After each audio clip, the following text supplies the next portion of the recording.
우리 상원이가 저번 주에 그랬대요. 자기 말씀 전하는 사람이 됐으면 좋겠다고. 그래서 제가 축복을 해줬어요. 상원은 결국 쉬운 것만은 아니야. 말하기는 쉬운데 또 삶으로 살아내야 되기 때문에 지금 상원이는 다 알아들어요. 축복합니다. 그러나 세상에서 얻지 못하는, 세상에서 누리지 못하는 은혜를 누리는 그런 직책임을 여러분들 감사하고 있습니다. 오늘 하나님의 말씀은 왜 우리를 변화시키지 못하는가라는 주제를 가지고 앞으로 3주 정도 할 겁니다. 말씀을 나눌 건데요. 오늘 본문은 그 서론 부분에 해당이 됩니다. 저는 하나님의 말씀을 전하는 설교자로 부름을 받았습니다. 그래서 제 설교를 듣는 사람들이 변화되었으면 좋겠다. 그래서 설교자의 삶에 헌신한 것입니다.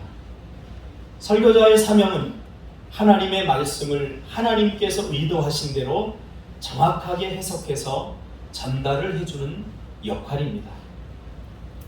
이 역할을 제대로 할 때 하나님의 말씀이 능력을 발휘하고 힘을 발휘하게 되어 있습니다. 아무런 말씀을 전한다고 변화되는 것은 아닙니다. 내가 개떡같이 전해도 찰떡같이 하나님께서 인도하시겠지 라는 말은 그냥 듣기 좋은 말입니다.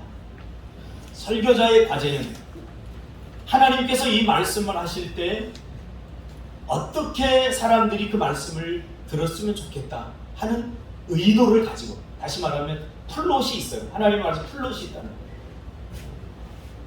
그 의도를 가지고 말씀을 주셨기 때문에 설교자는 그 의도를 정확히 찾아내려고 하는 노력과 애씀이 있는 것입니다. 1차적으로 성경은 언어로 쓰여졌습니다. 그래서 설교자의 1차 과제는 전달해야 될 하나님의 말씀의 언어적 해석을 하는 것입니다. 주어가 무엇이고 동사가 무엇이고 이것이 지향하는 것이 무엇인지, 이단들을 보면 이 언어적 해석을 잘 못해요. 언어적 해석을 잘 못하고 그냥 대충 꿰어 맞춰요.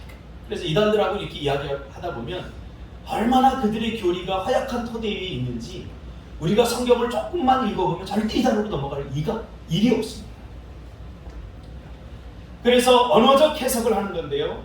무엇이 동사고 무엇이 주어고 또 어떤 단어로 이루어졌고 그 단어로 이어진 문장이 우리에게 어떤 의미를 주는가, 이런 것들을 해석하는 것이 1차 과제입니다. 그리고 언어적으로 해석되어진 말씀에 어떤 의미가 담겨져 있는지 적용하는 것이 2차 과제입니다. 그러니까 1차 과제는 언어적 분석이 돼야 되겠죠. 왜? 하나님은 성경을 1차적으로 언어를, 우리가 사용하는 언어를 통해서 이해하기를 원하시기 때문이죠. 그저 좋은 말만 다 하고 이게 하나님의 말씀이다 그러는 것은, 이것은 온전한 태도가 아닙니다. 말씀을 대하는 온전한 태도가 아닙니다. 이 말씀이 1차 청중이죠. 예수님께서 그 말씀을 전하는 청중들의 필요가 무엇이고 그들에게 예수님은 하나님의 뜻을 어떻게 전하기를 원하셨는지, 1차 청중들의 상황과 영적 상태, 그들의 모습을 예수님은 정확히 통찰하고 하나님으로부터 그 말씀을 전했기 때문에 그때 당시에 네어랜드, 그때 당시에 그 상황을 이해하는 것이 굉장히 중요합니다. 그리고 그것이 언어적으로 쓰여졌다는 것을 우리가 반드시 기억해야 됩니다. 그런데 많은 설교자들이 1차 과제에 심혈을 기울이지 않습니다. 그러면 어떤 상황이 발생하는가 하면 텍스트 해석인 1차 과제가 아닌 콘텍스트. 텍스트가 하나님의 말씀이라면 우리의 삶의 정황은 콘텍스트죠. 이 콘텍스트를 가지고 텍스트를 조작하게 되어 있습니다. 예를 들면 준석 집사님이 잘 순종을 안 하는 것 같아요. 그러면 순종하는 말씀을 전해야죠. 콘텍스트를 가지고 텍스트를 끼워 맞추는 거예요. 완전한 조작이죠. 그러니까 불교나 다른 것에서는 충분히 그게 가능합니다. 그러니까 어떻게 들려요? 좋은 말씀, 하나님의 말씀은 좋은 말씀입니다. 그러니까 하나님의 말씀은 컨텍스트가 아닌 상황, 우리의 삶의 상황이 아닌 텍스트에서 나와야 됩니다. 하나님의 말씀을 읽다가 그 안에 순종해야 된다는 말씀, 죄에 대해서 다가오는 말씀, 이런 말씀들을 우리가 들을 필요가 있는 거죠. 그래서 마치 우리가 딱 보다가 어떤 말씀이 딱 나오면 오늘은 이 말씀을 중심으로 살아야지 하는 거. 제비뽑기식. 텍스트를 가지고 컨텍스트를 가지고 텍스트를 조작하려고 하는 시도를 한국교회에서 많이 해왔습니다. 오늘 본문의 말씀을 통합적으로 해석해보면 이런 결론에 도달할 수 있습니다. 4장 12절 말씀, 제가 좋아하는 말씀인데요. 하나님의 말씀은 살아있고 활력이 있어 좌우의 날선 어떤 검보다도 예리하여 혼과 영과 및 관절과 골수를 찔러 쪼개기까지 하며 또 마음의 생각과 뜻을 판단하나니. 이 말씀은 하나님의 말씀은 살아있기에 이 말씀이 능히 우리의 삶을 변화시킨다 라는 결론입니다. 여러분, 하나님의 말씀이 나의 삶을 변화시키는 것에 대해서 동의하시나요?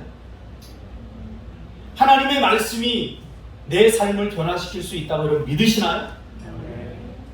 그러면 하나님의 말씀이 나의 어떤 부분을 지금까지 변화시켜 왔나요?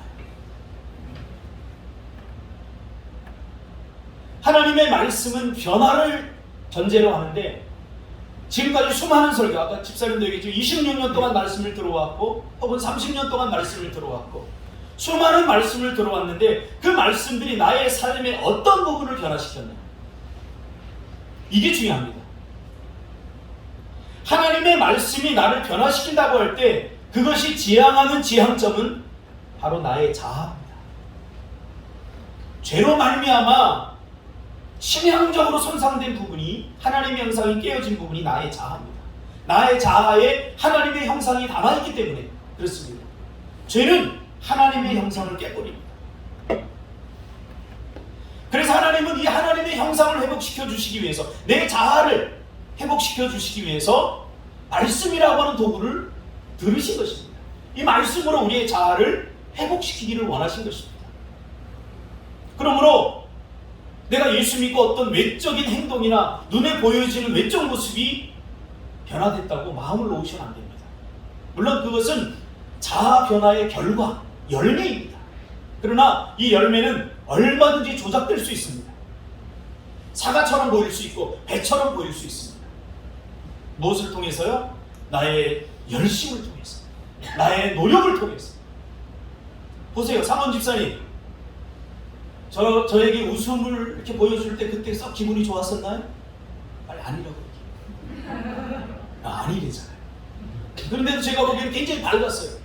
우리의 겉모습은 얼마든지 조작할 수 있어요. 내가 준석 집사님을 싫어하는데 좋아하는 척 얼마든지 할 수 있어요. 그러나 그것은 진정한 변화가 아니에요. 얼마나 부자연스럽고 힘들겠어요. 여러분 생각해보세요. 내가 미워하는 사람 앞에서 웃음을 짓는 것만큼 힘들고 어려운 감정 통제가 어디 있겠어요. 이경규 코미디언이 어머니가 돌아가시고 와서 얼마나 억장이 무너졌겠어요. 고향을 잃은 것 같아요. 그런데도 그 앞에 앉아서 프로그램을 하는데 사람들을 웃겨야 되는 그 마음의 심정, 그 완전히 제정신으로 하는 게 아니에요. 완전히 조작된 마음으로 하는 거예요. 성경이 지향하는 것은 자연스러움입니다. 자연스러움. 어떤 형태를 자꾸 조작하고 만들어서 세뇌해서 얻어지는 것이 아니라 그냥 자연스럽게 되어지는 거예요. 자연스럽게. 사람 자연스럽게 되어지는 거예요. 그 역할을 무엇이 하느냐? 하나님의 말씀이 한다는 거예요. 그래서 말씀이 중요해요. 바로 죄로 말미암아 깨어져 버렸어요. 하나님의 형상. 그러나 하나님께서는 십자가로 다시 우리의 자아, 하나님의 형상이 담긴 우리의 자아를 회복시켜 주셨어요.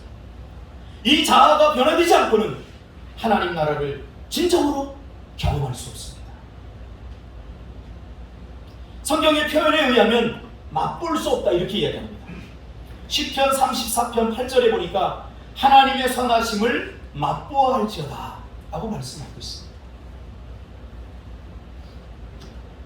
여러분, 얼마나 많은 설교를 우리가 들어왔습니까? 그동안 얼마나 많이 성경을 읽으셨습니까? 왜 설교를 듣고 왜 성경을 읽으셨습니까? 그만큼 많이 듣고 성경을 많이 읽었는데 우리의 삶이 변화되지 못했다면 한 번쯤은 우리가 생각을 깊이 좀 해볼 필요가 있습니다. 나의 영적 독서, 성경을 읽는 방식이라든가 혹은 설교를 듣는 나의 자세와 태도에 무엇이 잘못되어 있지 않은가. 분명히 하나님의 말씀이 잘못된 것은 아닙니다. 물론 설교를 제가 좀 여러분 마음 흔들기 위해서 제가 이렇게 설교를 제목을 정했지만 사실 하나님의 말씀이 문제되었던 적은 한 번도 없습니다. 요즘도 유튜브나 TV를 틀면 내가 원하는 시간에 얼마든지 원하는 설교를 들을 수 있습니다. 많은 설교를 듣고 너무 많은 분량의 말씀을 마치 개글스럽게 듣고 읽는 것은 더 듣지 못함의 갈증을 해결하기 위한 것이 아니라 오히려 영적 병리적인 현상입니다. 내가 듣고 싶은 말에 과잉된 욕망의 표현입니다. 뭔가 영적으로 목마르니까 하나님의 말씀으로 자꾸 채우려고 해서 자꾸 들어요. 계속 들어도 채워지지 않아요. 채워지지. 그러니까 계속 더 듣는 거예요. 개걸스럽게 찾아서 더 듣는 거예요. 이것은 과잉된 욕망의 표현입니다. 하나님의 말씀은 단 한 단어로도 우리를 새롭게 할 수 있습니다. 많이 듣지 못해서 변화되지 않은 것 아닙니다. 들어야 할 말씀을 제대로 듣지 못해서 그런 것입니다. 제가 늘 이야기하잖아요. 내가 다른 사람에게 줄 수 있는 최고의 선물은 건강한 나 자신이다. 삐뚤어지고 왜곡된 마음에 무엇을 담아도 그것은 그 그릇의 모양 그대로 담겨 있습니다. 여러분이 제가 초를 좀 치고 싶어요. 성경이 여러분을 변화시킨다고 절대 아닙니다. 성경을 아무리 많이 읽어보십시오. 내가 가지고 있는 기본적인 자세와 태도를 바꾸지 않는, 오히려 성경을 읽으면, 그 마음으로 성경을 읽으면 이상한 논리가 나오고 해괴망측한 괴물이 되어버립니다. 그래서 이단들이 나오는 거예요. 제가 신학을 공부하면서도 우리 공부하는 그 분들 안에 정말 상처와 아픔들이 깊은 사람들이 많이 있어요. 거기에 하나님의 말씀이 담기면 당겨지지 않아요. 그래서 왜곡되게 그 말씀들을 받아들여요. 자기가 듣고 싶은 말만 받아들이고 자기가 위로될 수 있는 말씀만 받아들여요. 하나님의 말씀은 다음 주에도 설교하겠지만 1차적으로 가장 중요한 게 뭐냐면 옳고 그름을 따지지 말고 수용하는 것이 굉장히 중요합니다. 받아들이. 그 말씀이 내 안에 딱 받아들였을 때 내 안에서 요동을 칩니다. 아까 옥명 집사님이 한 이야기가 무슨 이야기인지 알아요? 나를 부인해버려요. 이 안에 들어가서 막 작용을 해요. 하나님의 말씀은 살아있기 때문에 나의 죄들을 건드리고 내 자존심, 죄 뒤에 숨어있는 자존심들을 건드려서 지금까지의 나를 부인해버립니다. 얼마나 힘들겠어요? 얼마나 고통스럽겠어요? 이런 과정을 우리가 너무나 잘 알기 때문에 사실은 말씀에 가까이 하는 것, 그리고 말씀에 더 깊이 들어가려고 하는 것. 여호수아에게 하나님께서 말씀하실 때 너는 이제 묵상의 세계로 들어가라. 묵상의 세계로 잘 안 들어가려고 하는 거예요. 그리고 다른 설교들 많이 들어봤자 아무 의미가 없어요. 우리는 특별한 상황이 아닌 이상 충분히 이미 말씀을 듣고 있습니다. 묵상의 세계로 우리는 들어가야 됩니다. 일주일에 한 번 듣는 이 설교도 소화가 안 된다면 소화를 시켜야 되잖아요. 얼마나 더 많은 것들을 자체로 소화가 되겠습니까? 들어오지도 않겠죠.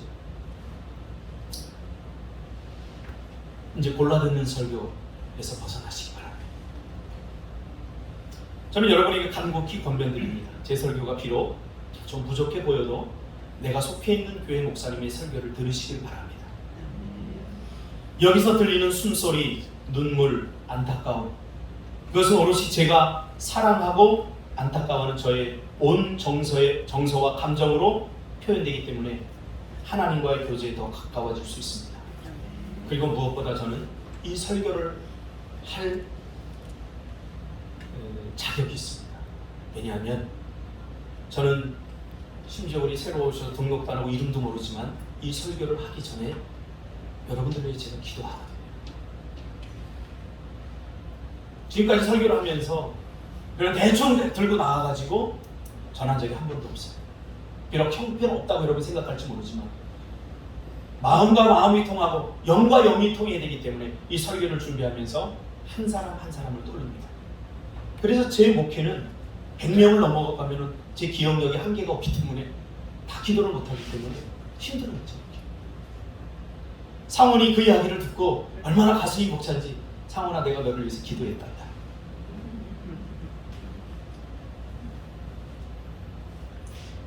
여기서 전하는 설교는 단순히 정보만을 전하는 게 아니에요. 하나님으로부터 받은 느낌, 정서, 하나님의 심정, 하나님의 마음을 내 톤의 조절, 혹은 때로는 흥분해서 소리치기도 하고 때로는 눈물을 쏟으면서 하나님의 이미지를 여러분에게 전달하는 거예요. 어떨 때는 희수 집사님을 위해 기도하면 눈물이 나요. 어떨 때는 기쁨이 있어요. 그 마음을 가지고 설교를 합니다. 집밥을 먹이기 위해서 집밥. 상원아 치킨 자주 시켜 먹으면 50이 되기 전에 죽어. 걔네들은 팔기 위해서 자극적인 것 우리 건강 생각하지 않고 다 쳐넣었단 말이야. 그러나 이 집밥은 달라요. 집밥. 혹시 우리 중에 누구 다리가 저는 사람 있으면 저는 절름발이라는 표현을 못 써요.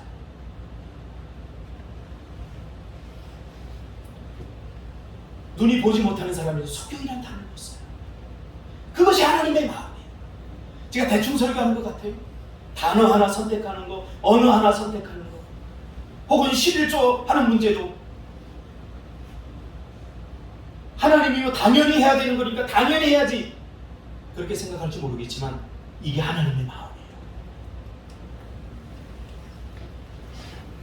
생각해 보세요. 에스겔서에 보면 에스겔이 많은 퍼포먼스를 합니다. 뭐 달구지를 끌고 가고 막 별 퍼포먼스를 많이 나와요. 왜 가서 직접 전하면 되지? 왜 그런 퍼포먼스들을 하게 했을까요?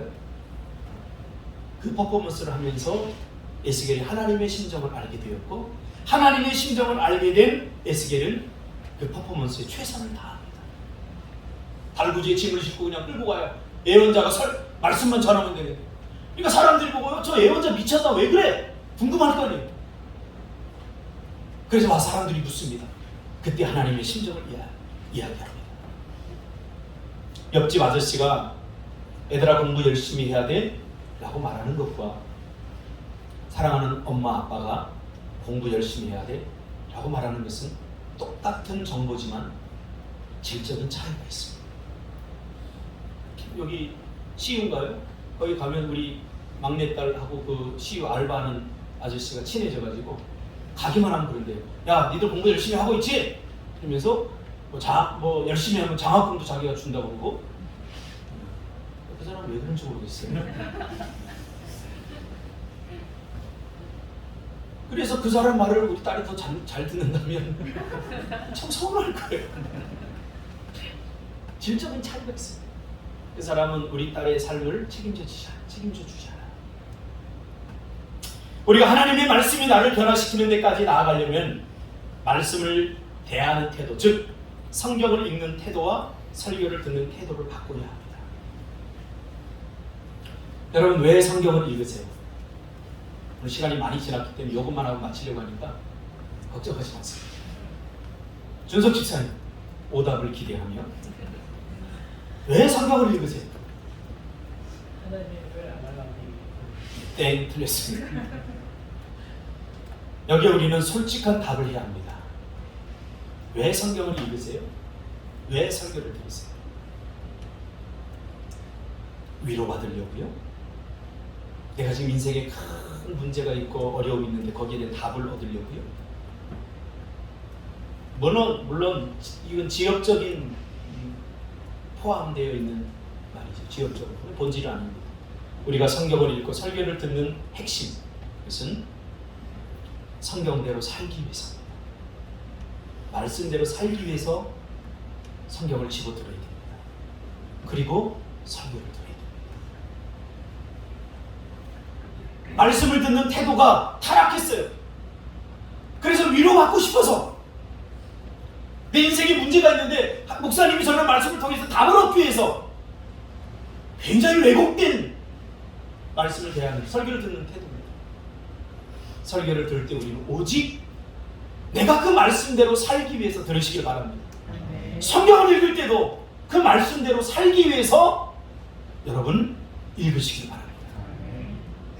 그래서 하나님의 말씀을 읽는 동시에 우리는 그 말씀대로 살아야 하는 것입니다. 영적 독서 또 설교 듣기 이게 뭐까지 포함시키냐면 그 말씀대로 사는 것까지 독서에 포함시킵니다. 우리 고전 옛 그 선비들이 고전을 많이 읽었죠. 그 사람들도 그 고전을 제가 읽다 보니까 왜 고전을 읽어야 되느냐. 요즘 인문학이 굉장히 막 활발하게 읽히고 있는데 그러다 보니까 누구나 그냥 다 인문학 이야기를 다 해요. 인문학의 본질은 뭔지 아세요? 살기 위해서. 그 말씀대로 살기 위해서. 왜 읽어요? 우리의 머리만 지식 정보를 쌓아서 다른 사람에게 자랑하기 위해서요? 아, 나 무슨 책 읽었다, 무슨 책 읽었다. 아닙니다.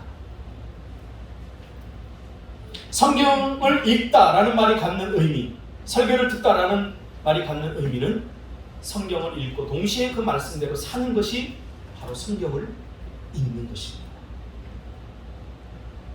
하나님은 자신과 자신의 말씀을 동일시했습니다. 그래서 요한복음 1장 1절에 태초에 말씀이 계시니라 이 말씀이 하나님과 함께 계셨으니 이 말씀은 곧 하나님이시다 라고 말했습니다. 이 말씀이 너무 중요한 말씀이에요. 하나님의 말씀이 하나님이고 하나님이 하나님의 말씀이라는 말이에요. 인서야 일어서 봐. 일어서면 안 돼 절대로. 일어서 봐. 고마워. 야, 너 목사님이 일어서라는데 나를 무시하는 거야? 왜 안 일어서? 자, 내가 일어서 라고 말한 것은 나예요. 나의 인격을 담아서 인서에게 부탁을 한 거예요. 좀 일어서 봐줄래? 근데 인서가 일어서지 않는 것은 내 말에 대한 거부, 내 말을 무시하는 거예요. 그러니까 내 말을 무시하는 것은 나의 인격을 무시하는 거예요. 이 말이에요. 태초에 말씀이 계시니라 이 말씀이 하나님과 함께 계셨으니 이 말씀은 곧 하나님이라. 말씀과 인격은 분리할 수 없어요. 하나님의 말씀이 곧 하나님이시죠.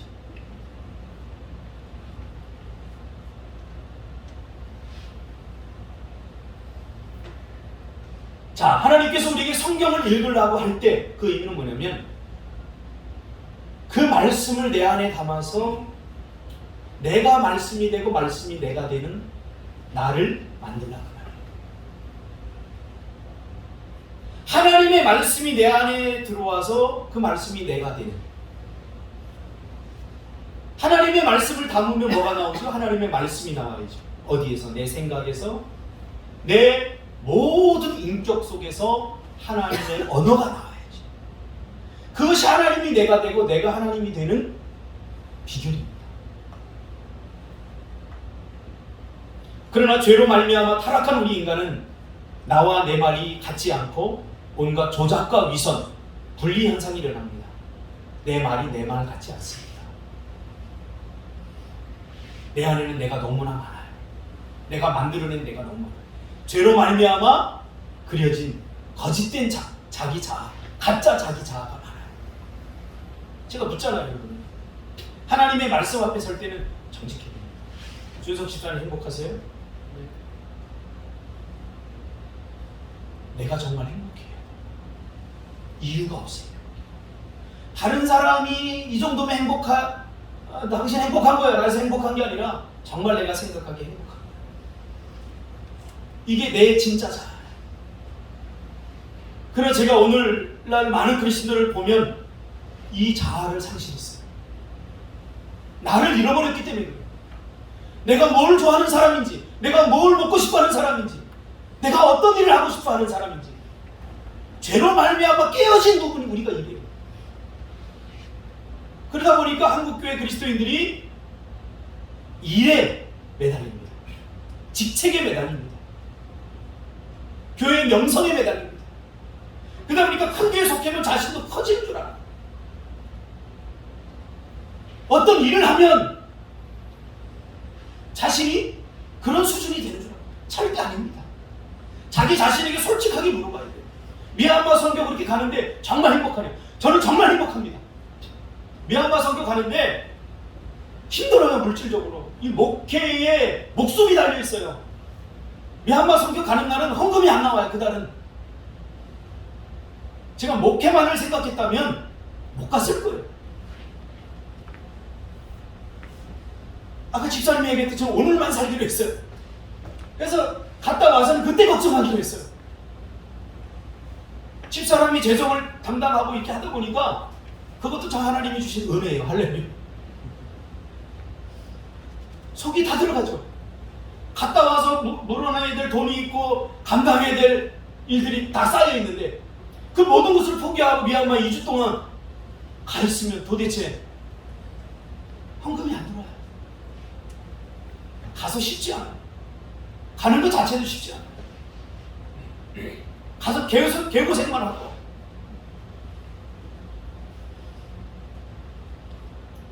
그런데 그렇게 하는 게 더 행복하냐라고 저한테 물으면 저는 조금의 망설임도 없이 너무 행복해서 전 죽을 때까지 할 겁니다.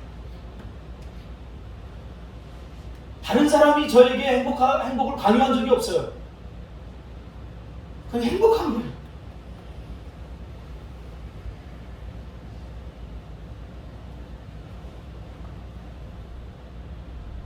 하나님의 말씀이 저를 변화시킨 거죠.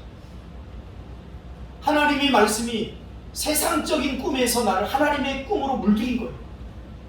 그러니까 세상적인 것이 비록 세상적인 것들에 궁핍하고 세상적인 것에 가난할지라도 그런 것이 내 영혼, 하나님이 주신 내 영혼에 근심을 가져오지 못하게 만듭니다. 여러분, 이것이 참된 은혜입니다. 이 은혜가 여러분 안에 담겨있으면 세상을 넉넉히 이기는 거예요. 그럼 우리는 넉넉히 이기지 못하고 있어요. 그럼 뭐가 문제가 있으면 우리가 점검을 해볼 필요가 있어요. 미얀마 선교라고 하는 어떤 사역 때문에 행복한 게 아니에요. 나는 거기 가서 그 아이들을 만나는 그 영혼들을 바라보고 그 순수하게 말씀을 전해주는 그 선교사님의 말씀이 은혜가 되고 너무 행복한 거예요. 그 순간순간 흐르는 것이 너무 아까웠죠. 그 아이들과 먼지 휘날리면서 축구공 하나만 하루 종일 놀아요. 축구공 하나 던져놓고 그리고 제가 뛰어가면 한 40명이 몰려들어서 먼지바람을 일으키면서 따라다녀요. 그래서 준성과 인성가 그랬어요. 목사님, 이게 선교예요? 이거 노는 거 아니에요? 그래서 노는 게 선교라고 있어요. 혹시 그럴 수 있을지 몰라요. 선교 가는데 우리가 일주일만 가고 그 선교를 선교지에 더 많이 헌신해주고 이러면 참 좋을 것 같아요. 사단의 교묘한 사탕발인데 우리가 그렇게 수준이 높지 않아요. 우리가 죽도록 충성하고 내 자아의 기쁨이 없이 우리가 그런 걸 할 수 있을 것 같아요. 그래서 나머지 일주일은 여행이라고 하는 보너스를 하나님 주시는 거예요. 아마 여러분 중에 선교에 참여했던 사람 중에 그런 사람이 있을 수 있어요. 선교보다는 선교 끝나고 나서 일주일의 그 휴식, 태국과 캄보디아, 베트남 돌아다니는 그 여행이 즐거워서 여기에 참여했던 사람이 분명히 있을 줄 알아요. 그러나 제가 어떤 사람들이 그 이야기를 들었어요. 처음엔 그랬지만 지금은 선교 없이 못 살아요. 하나님께서 이렇게 역사하시는 거예요. 우리의 수준을 대단히 높게 잡지 마세요.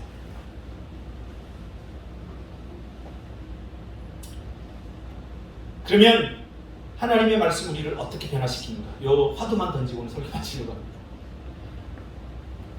사모님 때문에. 하나님의 말씀은 살았고 능력이 있다.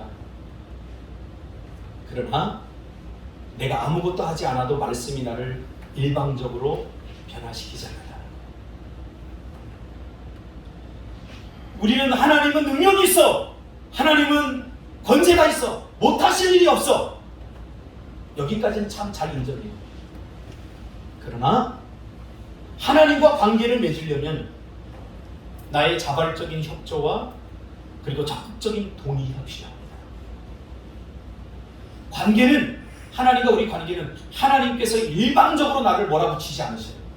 나에게 물으셔. 괜찮니? 이거 해도 되겠니? 모르겠는데요? 그럼 하나님이 자세하게 설명해 주세요. 이게 관계예요. 하나님은 나에게 억지로 아무리 그것이 좋다고 할지라도 억지로 시키거나 일방적으로 강요하지 않으셔요. 이 관계의 핵심이에요. 왜? 자유 때문에 자유. 그래서 성경을 읽고 설교를 듣는 것에 대해서 말씀을 먹는다라는 표현을 씁니다. 그러니까 내가 먹어야 돼요. 요거 말씀 다음 주에 하겠습니다. 어떻게 우리가 말씀을 먹는지. 말씀을 들을 때 하나님의 말씀이 그렇게 능력이 있는데도 왜 능력이 나타나지 않냐면 하나님의 말씀이 능력이 있으려면 내 믿음을 가지고 거기에 자발적으로 동의하고 적극적으로 협조해야 돼요. 홍해를 어떻게 갈랐죠? 하나님이 갈랐어요? 모세가 갈랐어요? 네? 네. 걸려들었어요. 그런데 역시 똑똑하시네. 자, 잘 보세요. 동역의 의미가 뭔지. 하나님은 못하실 일이 없어. 정말 모든 걸 다 할 수 있어요. 그러나 지팡이를 들고 바다를 향하는 협조. 어떻게 보면 이게 협조라고 할 수 없는 협조죠. 자발적 동의. 하나님이 그렇게 하실 줄 내가 믿습니다 라고 하는 자발적 동의와 협조가 있을 때 기적의 역사가 일어난다는 사실이에요. 왜? 왜 굳이 그렇게 하셔요? 하나님이 우리 협조 안 해도 다 할 수 있는데 내 믿음을 강화시켜 주기 위해서. 내가 한 게 아니에요. 내가 한 게 아니에요. 하나님이 하시는 거예요. 누구를 통해서? 나를 통해서. 그래서 예수님은 복음서에 보면 계속해서 물어요. 네가 이것을 믿느냐? 믿습니다 라고 말하면 내 믿음대로 될지어다. 혹은 내 믿음대로 될지어다. 여러분의 인생이 여러분의 믿음대로 되어지고 있나요? 왜 안 되는지 다음 주에는 그 말씀을 먹는 방법. 맛집. 여러분 맛집 갔다 오면 다 먹고 나면 인사가 어때? 나오면서 행복하겠지? 지금 뭐 먹고 싶어? 빨리 얘기하면 내가 다음 주에 사줄게. 뭐? 예? 아 그냥 가? 그냥 밥이랑 맥그릇도 내가 사줄 수 있지. 다음 주에 내가 사줄게. 준서하고 인사하고 둘만? 넌 싫어? 이상한 사람들이 돈 죽었다. 맞아요. 밥을 먹고 싶다는 욕망과 함께 자발적으로 내가 그걸 받아들일 때 말씀을 먹듯이 밥을 먹듯이 말씀을 받아들이고 그 다음에 뭐가 필요해요? 씻고 이런 과정에 대해서 먹는다가 주는 의미에 대해서 성경이 이게 은유적으로 되게 많이 표현하고 있어요. 먹는다. 다음 주에 말씀을 나누도록 하겠습니다. 기도하겠습니다.